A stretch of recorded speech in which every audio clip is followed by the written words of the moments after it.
Aber Gasmasken haben wir keine gefunden, ne? Nee.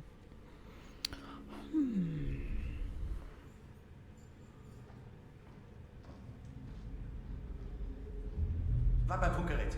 Warum? Ich will mich da mal umsehen. Vielleicht liegt da noch brauchbares Zeug rum. Ich gehe doch nicht weit. Wart beim Funkgerät. Ich bleib lieber auch hier oben.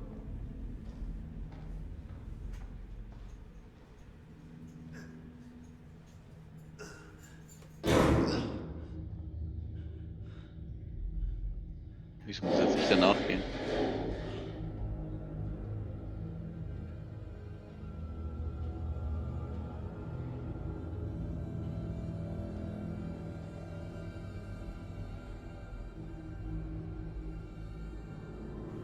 Der ist schon ein bisschen creepy, ne?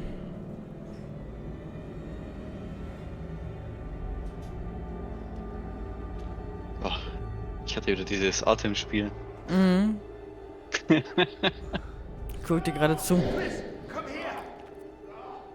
Bleib einfach beim Funkgerät. Lauf nicht weg. Nicht mal im Traum. Ich hab den Typ gesehen, er hatte die Verteilerkappe. Wir müssen hinterher. Da steht ein Boy im Gang.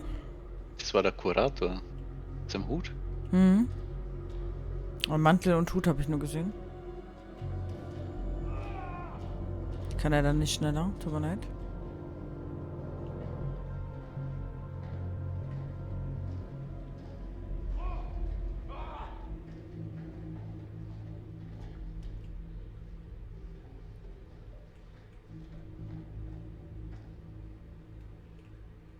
Hier drüben.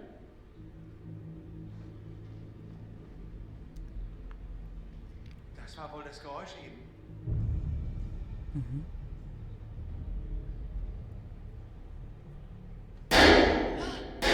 Oh nein, was war das? Ist doch egal. Wir brauchen die Verteilerkappe. Hier! Er muss hier lang gekommen sein.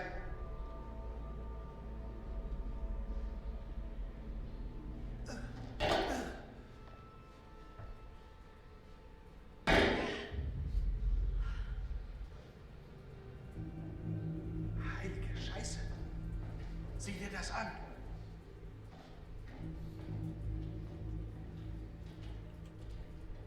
Da ist er.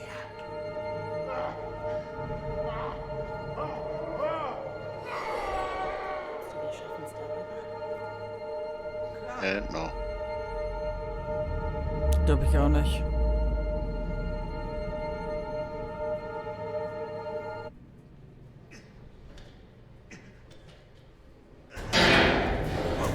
Also ich jetzt auf jeden Fall nicht mehr. Hier ist irgendwas.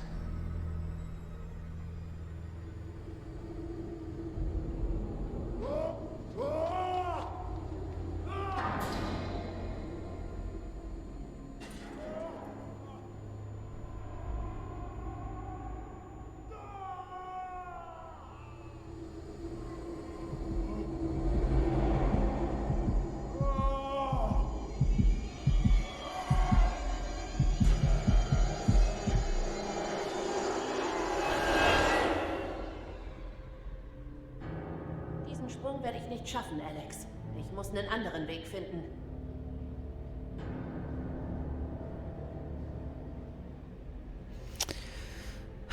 Okay. Nimm mich mit. Nein, du bleibst jetzt alleine. Okay.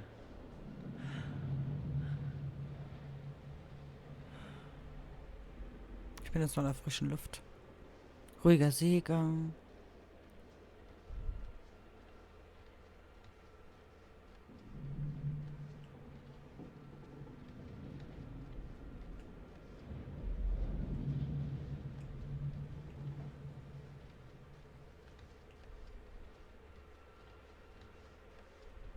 Okay, hier ist nix. Ich bin in der Wäscherei gelandet.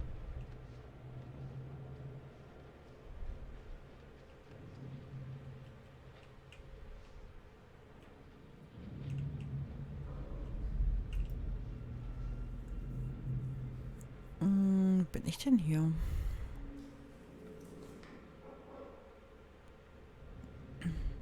Diplomatische Immunität. Name geschwärzt. Unter Berufung auf 21 fordere ich meine Rechte als Repräsentant eines souveränen Staates und als ausländische Rechtsperson diplomatische Immunität vor strafrechtlicher Verfolgung, so wie sie im Verfassungsrecht der Vereinigten Staaten vorgeschrieben ist. Im Austausch gegen die Zusicherung umgenannter Rechte erkläre ich mich bereit, über meine Tätigkeit in der Wasseraufbereitungsanlage und die dort gewonnene Erkenntnisse Auskunft zu erteilen. Dabei werde ich in gutem Glauben handeln und bei Befragung keine Informationen... Was machst du da? Der Typ ist abgestürzt mit dem Fahrstuhl. Ich konnte aber die Verteilerkappe retten. Jetzt werde ich von Ratten verfolgt. Ja, ich bin im Raum neben dir. Ich bin im Raum neben dir. Da lässt du die Verteilerkappe liegen, du Idiot.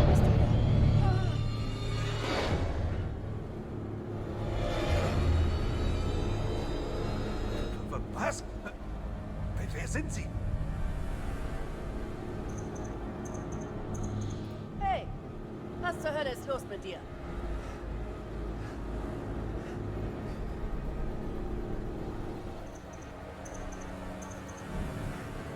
Leg das Messer weg, Alex.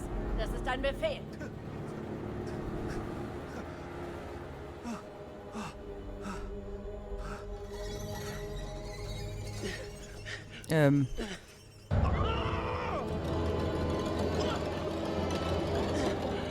Was passiert mit dir?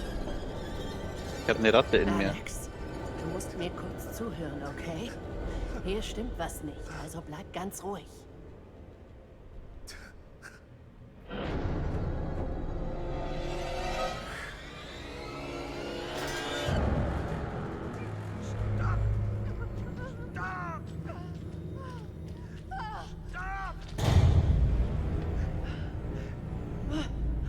Hey, alles gut.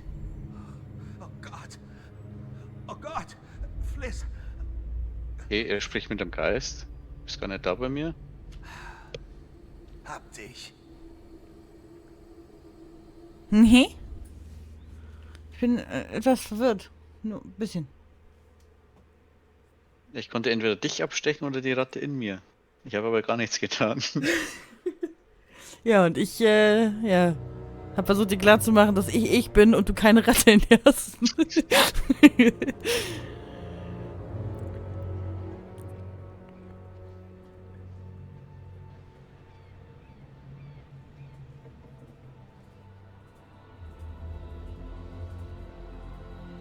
Oh. Haben wir warte mal, einer fehlt, oder? Sind wir nicht 5? Conrad. Das ist bei der Da waren noch Funkstation. 5. Ja, ja. Nee, Conrad ist doch noch in der Funkstation, oder? Nee, bei mir waren es 5. Die waren neben Brett gesessen. Oh, okay, hab ich nicht gesehen. Okay, kann losgehen. Ja. Okay.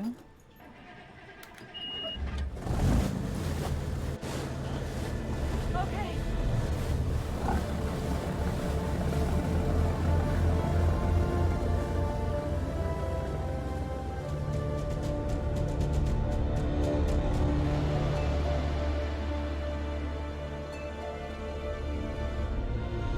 Haben echt alle von uns überlebt? Haben wir das echt geschissen gekriegt? Ich glaube ja. Wow. First try. Der uns entführt hat. Naja, sagen wir es mal lieber nicht zu früh. Der Gott. Er wollte das Gold. Nur darum ging's ihm. Mandschurei-Gold. Tja, das war was ganz anderes, als wir erwartet hatten. Ich muss immer daran denken. Und es ergibt keinen Sinn. Also, ich habe es gesehen. Aber ich glaube nicht, was immer ich gesehen habe. Also, Da war Alex. Und es war nicht Alex, es war wer anders. Aber er sah aus wie Alex. Er hat mich verhöhnt. Verwütet.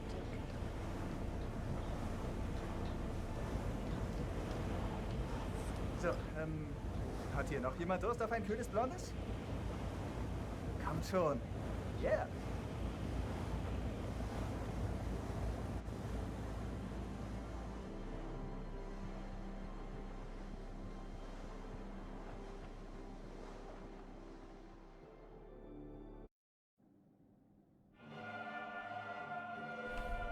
Okay, wow.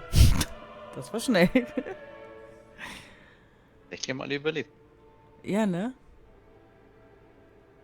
Wobei nicht alle Entscheidungen so perfekt waren. Gucken, was er zu sagen hat.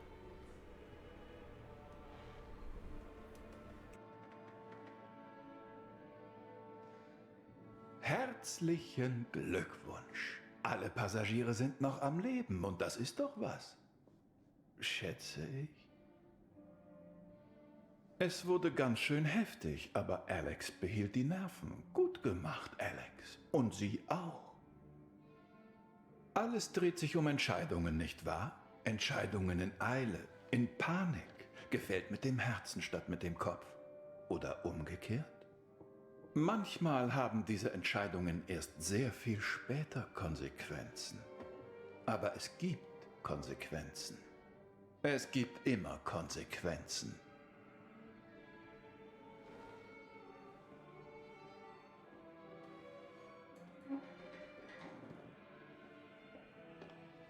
Keiner gestorben, René. Bis zum nächsten Mal. Vielleicht in Little Hope, vielleicht auch anderswo. Gewiss ist, es gibt ein nächstes Mal. Das ist unvermeidlich. Das ist so richtig. Immer Konsequenzen.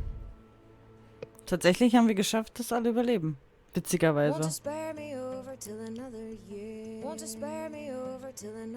Ja, ich wundere mich auch, dass wir so schnell waren. Ja gut, zu zweit, jeder hat natürlich einen Teil gespielt, den du normalerweise alleine spielen würdest, ne? Hm.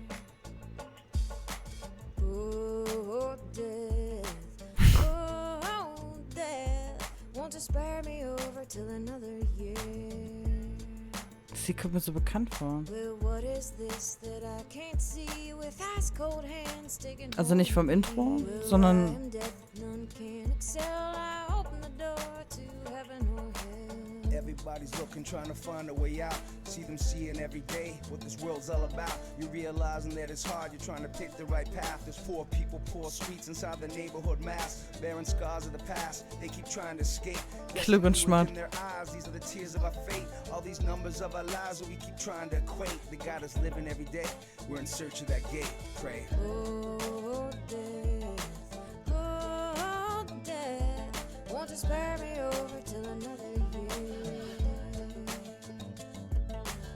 Oh, death, someone would pray. Won't you come and call me another day? The children prayed, the preacher preached. Time and mercy is out of your reach. Lo and behold, the pale horse and the rider who decides the fate of one who made a failed choice. With a tail off behind it, the trails off in the fire that spark those who don't know they're stuck on a stale course. Yeah, we all face death when it comes to take your breath, usually without knowing how many days are left. Some raise their chests, others cower when it comes, whether you're living in the towers or down in the slums. Oh, death. Oh, oh, death. Won't you spare me over till another year? Well, I'll fix your feet till you can't walk. I'll lock your jaw till you can't talk. I'll close your eyes so you can't see this very hour. Come and go with me. Praying heaven's coming, praying it doesn't come late. This is for real, man. It's how I push through my pain. When ashes always fall in death's rain. It's cold outside. Death look me in my eyes. Hold through these plans, man. We gotta be wise. Hold through together. Is then they will rise. I'm saying peace for all my people that can see through the lies. La brisa running up her thighs while she's singing. Oh, death. Oh, oh, death. Won't you spare me over till another year? I'm death, I come to take the soul, to leave the body and leave it cold. Draw up the flesh off of the frame. Dirt and worm both have a claim. Take a moment to reflect on. Think of all the things in your life that you slept on, or slipped through your fingers like Teflon, cause you lost your focus, steady thinking about the next joint. Saying that the next dawn you'd make things better, but you didn't get a chance to make your reparations. Better make some preparations, but if you're not ready yet, death comes for all of us, my friends, so you better get. Oh, death. Oh, death. Won't you spare me over till another year? Won't you spare me over till another year? Won't you spare me over till another year? Ich mag das Lied, ne? Nee, nächsten Teil schaffe ich jetzt nicht. Ich gehe gleich auf den Adventsmarkt. Aha. Aha. Aha.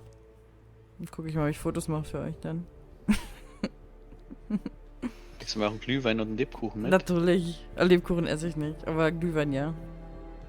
Aber wir haben uns ja jetzt alle 4 Teile geholt. Also machen wir die anderen 4 Teile auf jeden Fall. Anderen 3 Teile jetzt auch noch, auf jeden Fall. Nicht today, aber nicht so viel Geld ausgeben. Ja, das ist. Da habe ich ein bisschen Angst vor, ne? Ehrlich gesagt. Dann hast du da. Oh, Schnee. Ich habe eigentlich. Oh. Er lebt ihr doch noch. Hallo? Hä?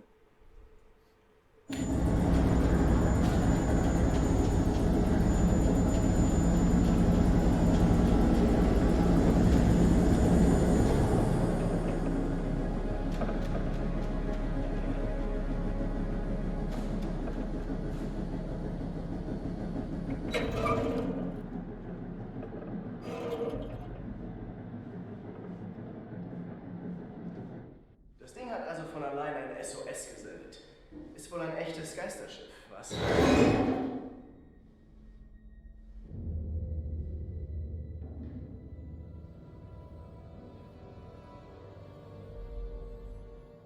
Wow.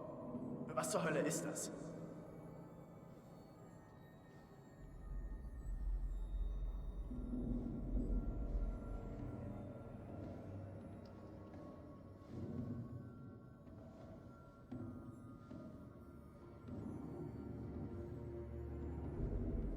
Aber bitte sag mir nicht, sie machen. Okay.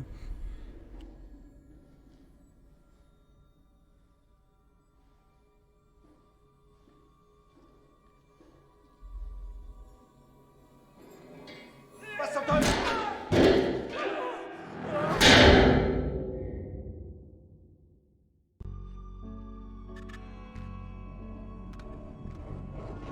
I just saw someone in the woods. Whoever it was, they're gone. Okay, very good. Who's there? I fashioned her with my own hand.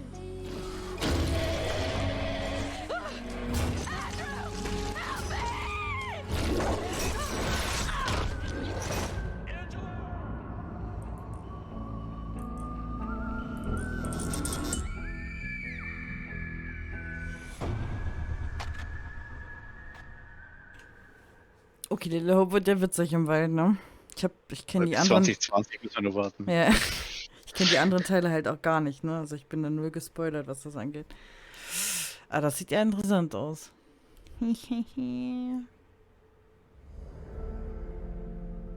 Aber ist cool. Mag ich. Mag ich. Was haben wir denn für Bonusinhalte? Weiß nicht. Ich hatte mal keine mehr Bonusinhalte freigeschalten. Ich habe hier bei neu die Anatologie. Weitere Spiele der Anatologie ansehen. Das sind wahrscheinlich die ganzen Little Hope. Dann, genau, House of Ashes. Der neue war The Devil in Me, ne? Yes.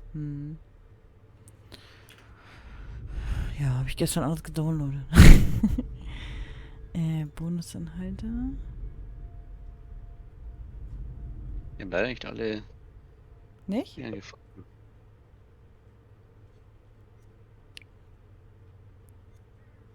Oh Gott, fehlen uns viele Bilder.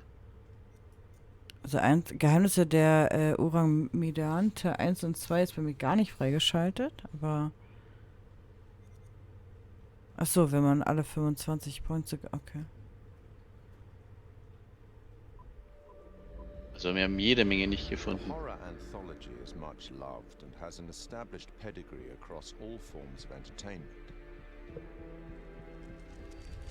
From Twice Told Tales by Nathaniel Hawthorne in 1837 to Clive Barker's Books of Blood in the mid-80s, and with the likes of Blackwood, Poe and Lovecraft in between, short story horror writing has long been Ich habe nochmal 16 gefunden. Largely regarded as the first published horror anthology, Twice Told Tales is a collection of mostly previously published stories from The Token, an annual illustrated gift book published in Boston. The author of Twice Told Tales, Nathaniel Hawthorne, was born on July the 4th, 1804, in Salem, Massachusetts. His great-great-grandfather was John Haythorne, a Puritan, and one of the judges who presided at the Salem witch trials of 1692. In 1842, Edgar Allan Poe reviewed Twice Told Tales for Graham's Magazine, concluding that Hawthorne was a man of indisputable genius. By this time, Poe, also from the state of Massachusetts, had already written his own collection of short stories for publication. This collection, titled Tales of the Grotesque and Arabesque, was published in 2 volumes in 1839. The horror anthology had become a recognized format, and after also writing many short stories for newspapers and magazines, Algernon Blackwood's first publication, The Empty House and Other Ghost Stories, was released in 1906. Blackwood went on to write such classics as The Willows and The Wendigo, which was first published in another anthology, The Lost Valley and Other Stories, in 1910. Fast forward 74 years to 1984 and the first publication of Books of Blood. Each book was a collection of horror stories written by British author Clive Barker, the first of which catapulted Barker to legendary status in horror writing, with Stephen King proclaiming him the future of horror. Several of the stories from Books of Blood have been adapted successfully for film, including Rawhead Rex and The Midnight Meat Train. Barker adapted The Yattering Jack in 1986 for use in George A. Romero's anthology TV series Tales from the Dark Side. I take it you will remain. Short-form storytelling arrived on a new medium in 1938 when the radio show The Mercury Theatre on Air broadcast an adaptation of Dracula. I have never seen Count Dracula by day. At sunrise, at the first cockcrow, he is gone. The series was the creation of Orson Welles and John Houseman and became most famous for its broadcast of War of the Worlds, which terrified listeners, believing that the alien invasion was a reality. From 1942, the radio drama series Suspense broadcast more than 90 short plays on CBS radio for 20 years, often featuring some of Hollywood's leading stars. Initially, the series seldom used material that would be classified as horror, fantasy, or science fiction, but by the late 50s, this became a regular occurrence, including material such as H.P. Lovecraft's The Dunwich Horror. One episode, The Hitchhiker, broadcast in 1942, featured a performance by Orson Welles and was later adapted for an episode of The Twilight Zone in 1960. 1947 saw the debut of Quiet Please, a radio horror and fantasy series created by Willis Cooper. Cooper had been a writer for Orson Welles' Campbell Playhouse, which had succeeded the Mercury Theatre on Air. Please, which is written and directed by Willis Cooper and features Ernest Chappell. Quiet Please for tonight is called Camera Obscura. The play's scripts often broke the fourth wall by speaking directly to the listener, a technique much adopted in later horror anthologies. In his book, Terror on the Air, Horror Radio in America, Richard J. Hand wrote that Cooper had enjoyed creating roles for the audience, including implicating them in the action of the story itself, indicating a clear desire to create horror as interactive entertainment more than 70 years ago. The show ran for 2 years. Forward 50 more years in radio, and in October 2010, we see the debut of Larry Fessenden and Glenn McQuaid's radio show, Tales from Beyond the Pale. Successful genre filmmakers in their respective rights, the two began producing episodes under Fessenden's studio, Glass Eye Pix, influenced by the works of Boris Karloff, Peter Lorre, and Orson Welles. Fessenden would later partner with the show's sound designer, Graham Resnick, to write the scripts for Supermassive Games' critically acclaimed horror debut, Until Dawn, and for the first game in their Dark Pictures horror anthology, Man of Medan.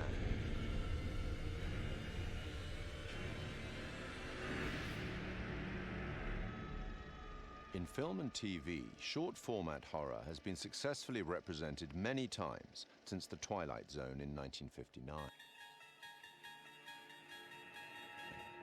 Created and presented by Rod Serling, The Twilight Zone ran for 5 seasons on CBS from 1959 to 1964.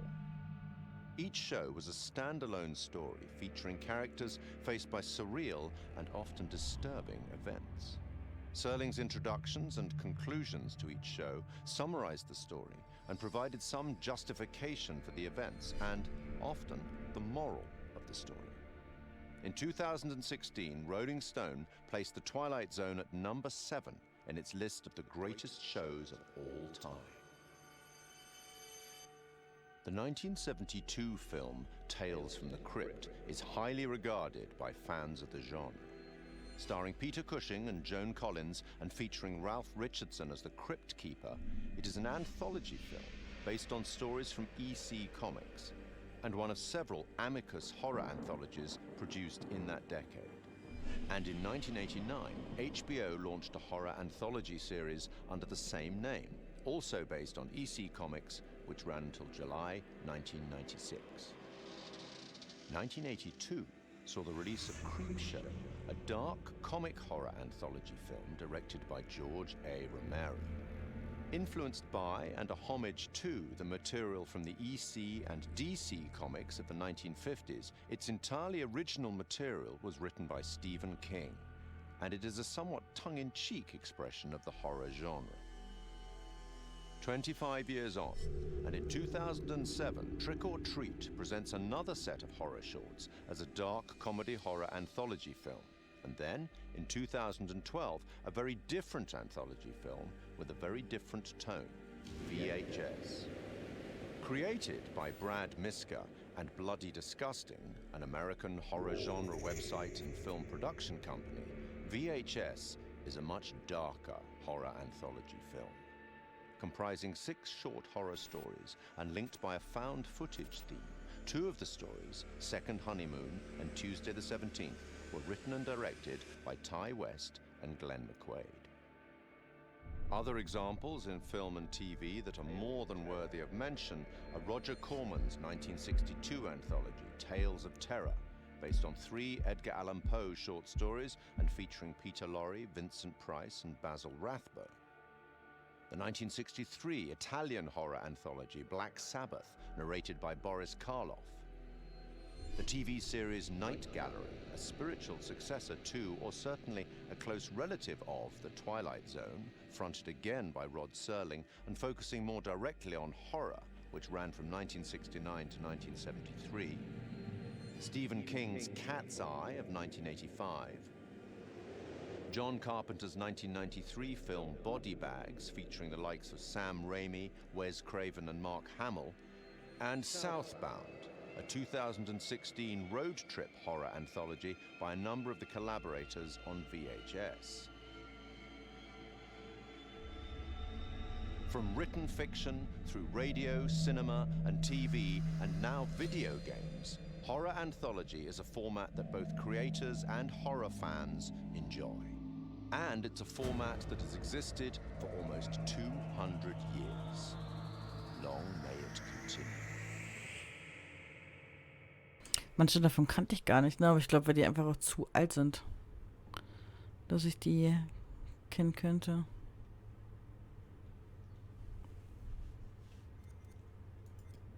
Gut, viele sind wahrscheinlich auch amerikanische Produktionen, wo es nur bei denen gab oder so. Hey, what's up, man? Conrad. Good to finally meet you, Conrad. This is Brad, by the way, my little bro. Hey, man. Want to crack a cold one with me? In The Man of Medan, I play a character named Conrad. And I think initially when we find Conrad, he is a sort of entitled guy, a wealthy American who's on vacation. Where's the old crust bucket skipper anyhow? He's an adventurous guy. He lives off the cuff. He does what he wants. I'd invite you to make yourselves at home, but And I think that's kind of fun to play as an actor. He has no censor, he's no filter. So whatever circumstance he's put into, you know exactly how Conrad feels. And so it was kind of fun performance to start out being brash, kind of a silly guy, and just jump in and have fun with that. So is everybody on board and ready to go? You're selling, I'm buying. I think Conrad and I have some similarities. I think the sense of humor and a sense of fun are similar between Conrad and I. But I will say that he's a little more aggressive and a little more outlandish than I am. Guys, look, I think we gotta listen to our experienced, beautiful, smart, and beautiful captain here. If she says we should do things Connie, right... please. I didn't bring you on this trip to get laid. Wait, what? I think Conrad's the kind of guy that I would like to be at a party with. You know, I'd like to have a barbecue and drink some beers with him. I don't know that Conrad and I would be best friends. I think we'd butt heads a little bit. Right on, Bradical. I like the cut of your ship. It's jib. Don't ruin it. I think the scenes that I've had the most fun with so far are basically when Conrad is going absolutely crazy. I don't want to give too much away, but there's a scene where these sort of fishermen interact with our divers, with our core crew here, and he's just a bit of an asshole. Hey, we got damage here, you see this? We can take care of this, man. It's not a problem. I mean, what do you think, like 10 bucks cover it? Oh, whoops, my bad. Let's make it 20. Okay. Hold on, I got this. Well, shoot, you think it's more like 30? I can do 30. All right. You drive a hard bargain, but I'm with you. Here, you know what? Let's just throw in the whole pot. That's yours. You go ahead. Let's go. No!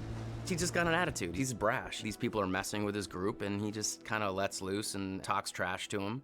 And as a guy who would never do that in real life, it's a lot of fun to just kind of let Conrad flow, say whatever he wants. You are an idiot. They left, didn't they? That doesn't make you any less of an idiot. You know, the only thing funnier than seeing you try to buy your way out of that situation is watching you put your money to waste. Got a smile out of you. Worth every penny. Okay. One of the most interesting and one of the key moments that sticks out for me is Conrad's decision in the first act of the game, either to stay with the group or potentially just take off. Storm's 8 miles away. They came here on a boat. Maybe we can take it. Yeah, it's a speedboat. I can get out through the window. We gotta break these off first. Too loud. They'll hear it. We're gonna break them during the thunder. Good call. Don't leave us here, okay? And I think, again, this is what's interesting. Depending on how the player sculpts the story, Conrad can become a coward, essentially, and desert his friends and his family, or become a hero and stay. These fuckers need to pay. So that, to me, is very, very interesting. Two very human choices, and depending on how our player decides to live with these characters, can totally change the outcome of the game. So I think that I enjoy when Conrad makes the heroic choice and gets to stick around. He obviously gets to see more of the adventure, but it's just as possible that he tries to save his own life and takes off. Whew, wow, that was intense. That's one way to put it. You got a better way to put it? All the characters do have very strong personalities and drives. Leave! I think Conrad is the instigator. Good news, bad news. Bad news? I don't see how this could get any worse. I think he is the one that really starts the confrontation with the fishermen. These are kind of maybe the fishermen I pissed off earlier. Oh, God damn it, Conrad. Great, just great. And the good news? So I think in a lot of ways, Conrad is there to stir the pot and create drama. I recognize them. How was that good news? I thought you were gonna ask the good news first. You're such an idiot, Jesus. Do I prefer playing the good guy or the bad guy? I think that there's fun in both. To be honest, I don't get to play the bad guy as much as I get to play the good guy, so I think I relish those moments where I get to play the darker side of things. But I think every good hero has that balance, has that dark side. I think a good guy who only is doing good things is kind of boring. You just had to piss them off, didn't you? So I think that there's elements of both sides in both characters. And the best villains are the villains that don't think they're doing anything wrong. Their motivation is not like, oh, I'm a mustache-twirling bad guy. It's like, no, they're doing what's right for them. It just happens to be against what most people think is the right thing to do. If I can't shoot them as payback, at least I could give them a nice jab with a sharp knife. Because I'd had some experience working with motion capture and games before, this experience was much easier for me coming right in. I didn't feel like I was jumping into the deep end. What I really like is that all the actors are constantly there all the time. There's the ability to work off each other without the pressure of specific lighting and marks. There's a freedom to that I really, really enjoy. It's been really good. It's been very kind of a free experience as far as like motion capture performance. You got a funny way of saying thank you, Conrad. You're a piece of work, Conrad. I'm not all work, I'm a little play, too. Hashtag wink. Hashtag Wink. Aber ich finde das immer cool zu sehen, wie die das gemacht haben, ne? Vor allem, wie viel Muskeln eigentlich im Gesicht hast und wie wenig Punkte eigentlich ausreichen, ne? Das zu animieren. Mhm. Ja. Guti, dann, ja, mache ich mich jetzt fertig und gehe zum Adventsmarkt. Würde ich Sonst sagen. was mit. Ja, ich guck mal, was ich so finde. Also, lasst euch gut gehen. Schön, dass ihr da wart. Und wir sehen uns dann demnächst. Ich bringe euch was mit. Ich guck mal, was ich finde. Couscous geht raus. Tusen. Mhm.